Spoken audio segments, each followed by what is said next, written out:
Tous les mamounettes et les papounets, je vous remercie d'être venus sur ma chaîne Maman Premier Pas avec Hugo, on est là tous les deux. Et donc avant de commencer cette vidéo sur mon allaitement, je voulais faire une petite dédicace aux mamans, même aux superwomen que j'ai interrogées pour savoir ce qu'elles pensaient en un mot de l'allaitement, qu'elles me résument, donc c'est très difficile. Et voici le petit nuage de mots que vous allez voir. Et donc dans cette vidéo nous allons parler ensemble de mon allaitement, ce qui s'est passé les 3 premiers jours, avec bien sûr une petite battle, des pour, des contre, qui c'est qui va gagner, du moins pour, contre, c'est plutôt les points positifs, les points négatifs qu'on ne vous a jamais dit peut-être, donc c'est important de le savoir avant de commencer l'allaitement, c'est toujours sympathique. Donc avant de commencer aussi, je veux bien que vous vous abonniez sur le petit bouton qui va apparaître, peut-être là, regardez. Et puis aussi, n'hésitez pas à mettre des likes et à commenter. Merci à vous. Allez, à tout de suite. Premier point, c'est pourquoi j'ai décidé d'allaiter. C'est par rapport à des recherches. Au départ, j'étais pas forcément pour parce que je me suis dit, il y a que moi qui vais me lever la nuit pour lui donner le biberon, le sein. Non, je veux partager. Point négatif de l'allaitement, c'est que je ne voulais pas que mon mari se sente exclu dans l'allaitement et dans le partage des tâches avec Hugo. Donc point noir de l'allaitement, c'est peut-être exclure le mari. Mais attention, votre mari, vous pouvez lui demander de vous aider pendant que vous allaitez. Par exemple, vous allez avoir soif, il va vous donner de l'eau. Vous avez faim, il peut vous donner à manger en attendant. Ou même, vous pouvez aussi, pour s'occuper de votre petit bout de chou, lui demander d'aller changer les fesses, il le fera avec plaisir parce que Jérôme moi l'a fait avec plaisir. Et puis aussi, vous pouvez faire une activité qui est dédiée qu'au papa, c'est le bain. Donc finalement, dans l'allaitement, on s'y retrouve, c'est pas forcément négatif. Alors pourquoi j'ai décidé d'allaiter ? Finalement, c'est que mon mari n'était pas contre. Et aussi, j'ai vu qu'il y avait des points positifs. Ça permettait d'avoir, premier point, attention, roulement de tambour, ça protège les allergies, donc contre les allergies pour votre bout de chou. Donc ça, c'est un premier point. Deuxième point, il a plus d'anticorps. Donc ça, un autre bon point pour l'allaitement et il faut y aller. Donc allons-y, avoir votre petit bout de chou peau à peau, donc contre vous, bien sûr. Lui enveloppé ou tout nu normalement. Moi ça a été dans mes souvenirs, il a été posé sur moi. Et pendant 2 heures, en gros, on vous laisse seul avec votre petit bout de chou. On passe bien sûr de temps en temps. Et à ce moment-là, vous pouvez lui offrir la première tétée.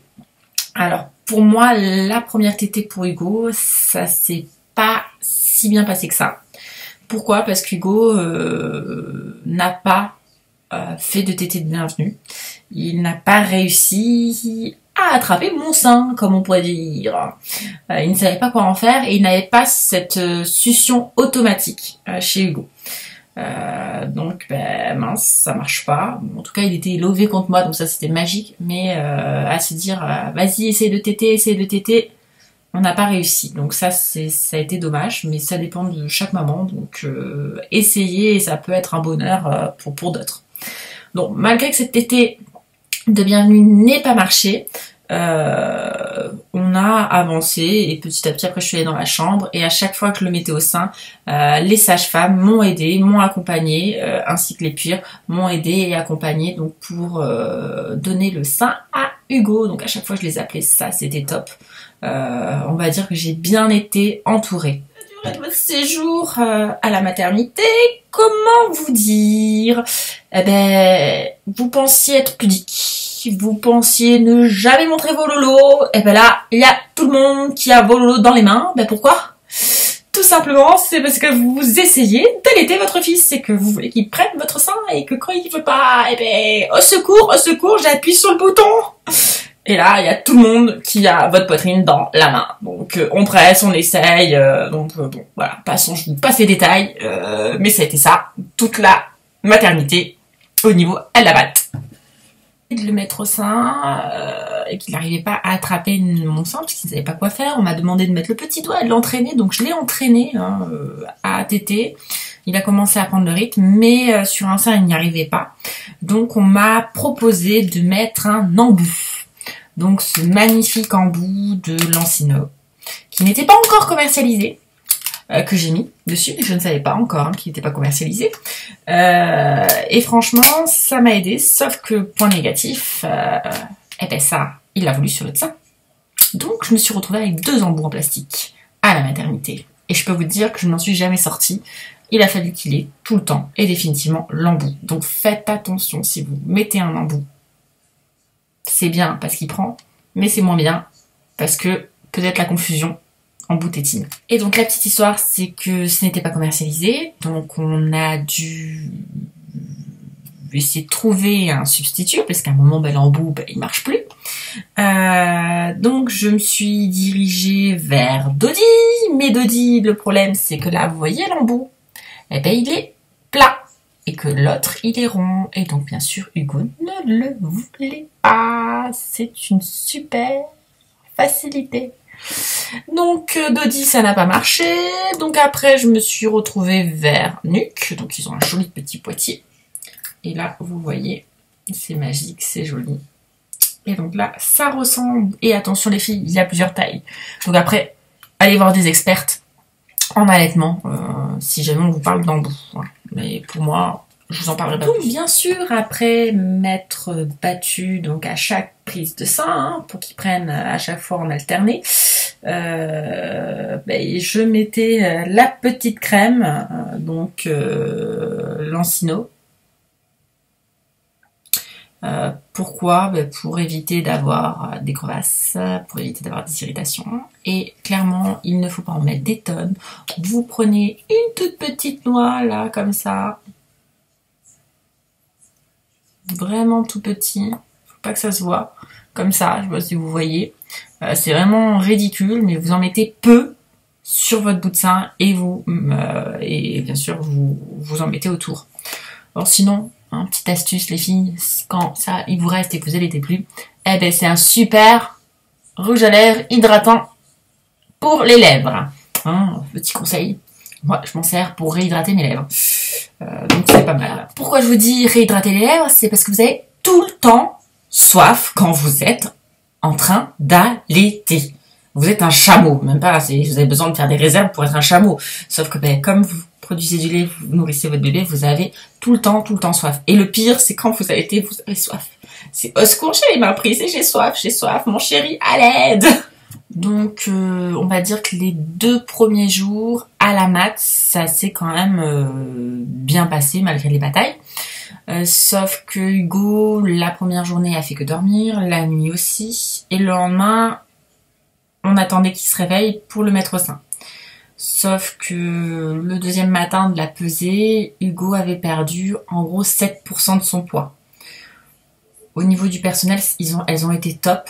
Elles ne nous ont pas du tout affolés sur le fait que j'ai eu aucune pression, puisque c'était normal, il avait que du colostrum. Au fait, vous savez ce que c'est le colostrum? C'est le petit lait qui a une couleur un peu transparente, et ce n'est pas encore votre vrai lait.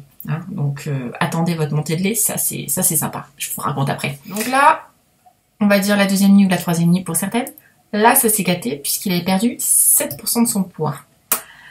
Donc là, ça se gâte pour vous comme pour le papa s'il peut dormir avec vous, et surtout, point positif, qu'il dorme avec vous. C'est très important pour vous. Donc la 3e nuit, l'horreur. On va dire l'horreur.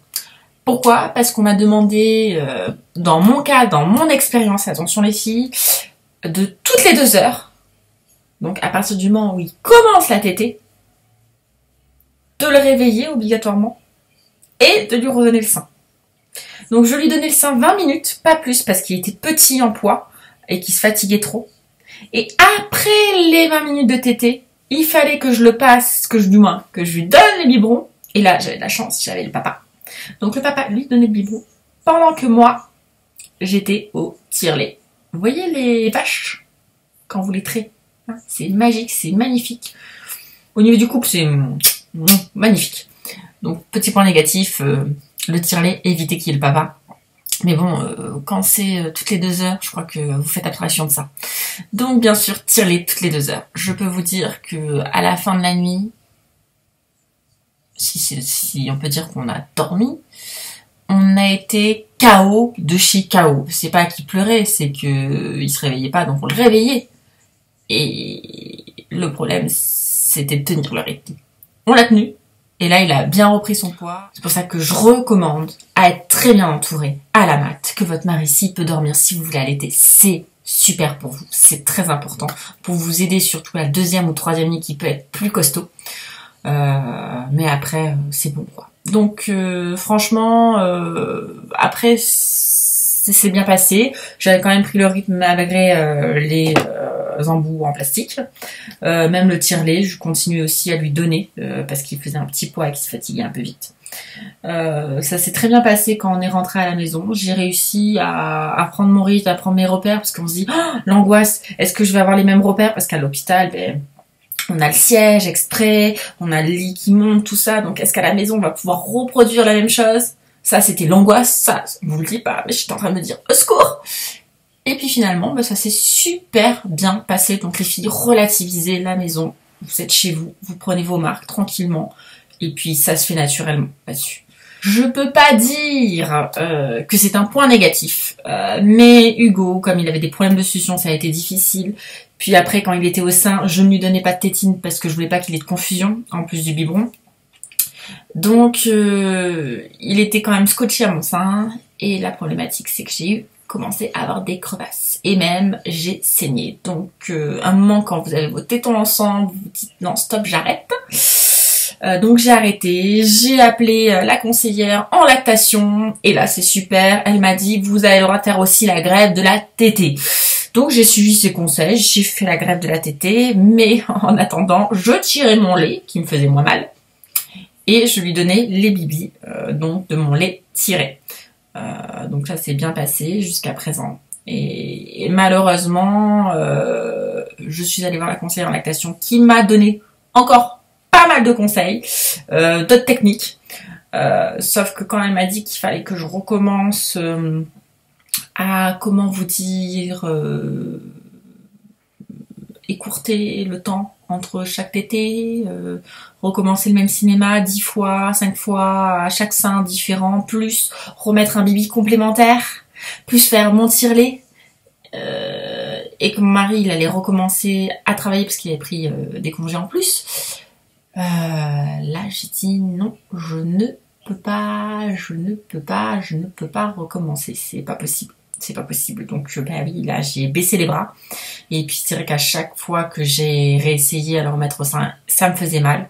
Donc, malheureusement, j'ai préféré tirer mon lait. Donc, j'ai tiré mon lait au maximum. Puis après, ça s'est arrêté. J'ai pas pu faire autrement. Puisque j'ai eu des ampoules avec le tire-lait. Donc, c'est pas non plus la solution. La solution, c'est si vous pouvez, faites-vous encore plus accompagner. Il existe plein de techniques, comme donc l'acupuncture, comme l'ostéo. Surtout allez voir l'ostéo le plus rapidement possible parce que mon fils avait en fait un mal sur un côté, donc la position sur le sein gauche, il l'aimait pas et donc il était tout le temps bloqué. Si je l'avais amené un peu plus tôt, peut-être que ça m'aurait sauvé mon allaitement. Je ne sais pas. En tout cas, j'ai super bien apprécié cet allaitement. Mais je regrette de ne pas avoir pu continuer. Alors, la fameuse montée de lait, oui. On a pas des seins. On a des obus à la place des seins, ça te fait mal, c'est sensible. Donc comment vous dire que la douche c'est votre ami, vous faire les massages pour moins avoir mal avec les rotations, prenez les livres, c'est magique. Puis le froid, le chaud, c'est bien. Le verre pour faire expulser le lait, ventouse avec un verre chaud que vous mettez sur votre sein, ça faites-le. Franchement, ça aide et puis ça évite aussi des mastiques ou autres. Puis après, comment vous dire, les poches de froid, de chaud. Franchement, ça fait vraiment du bien à la poitrine. Et après, ce qu'il faut faire, c'est le mettre au maximum au sein. Dès que ça vous fait mal, c'est ce sein-là et c'est l'autre. Et comme ça évite d'avoir trop mal. Mais sinon, c'était super. Je pouvais le câliner, le cajoler. Alors, pour résumer donc, les points négatifs, ça va être la montée de lait qui va faire mal, les crevasses que vous pouvez avoir, la fatigue que vous pouvez cumuler, mais c'est rien, les pics de croissance des enfants, donc là c'est magique, renseignez-vous aux périodes des pics, les inondations que vous pouvez avoir, et puis il faut acheter des habits qui vont avec. Donc ça, on vous dit pas tout ça, mais c'est important, donc à faire attention. Voilà, vraiment, en résumé, tout ce qui est négatif, ça va être votre perte de... Si vous étiez pudique, voilà, vous êtes plus pudique, hein, ça vous apprend à plus du tout être pudique sur votre poitrine, parce que votre but, c'est nourrir votre bébé, donc ça passe au-dessus. Mais c'est des points qu'on nous dit pas forcément, donc oui. Et quand vous le mettez au sein les premières fois, le temps que ça se mette en route, ça peut faire mal. Alors on peut dire qu'il y en a qui vous diront que ça fait comme plein de serons qu'on vous plante dans le téton, ou une sensation bizarre d'aspirement. Voilà, il faut vraiment qu'il soit bien mis à votre sein. Donc voilà les points négatifs. Donc je résume. Pour moi, là, ce qui a gagné, ce qui est le bien, c'est que on est accompagné à la maternité. C'est un moment privilégié avec son enfant. On peut le câliner. C'est vraiment un lien qui se crée avec votre enfant. Même le biberon, on peut aussi, mais c'est différent et c'est sympa aussi de le partager. Après, le papa, il peut quand même être intégré dans votre allaitement. Donc ça, c'est super. Votre bébé, quand vous partez, vous n'avez pas à préparer votre biberon, ni le lait, ni l'eau, tout ça, le choc bibi, vous n'avez pas à penser à ça, c'est pas chic. Donc vous avez toujours votre sein à votre disposition. Hein, donc ça, franchement, et vous pouvez répondre tout le temps à sa demande. Donc on va dire que tous ces points positifs priment sur les points négatifs.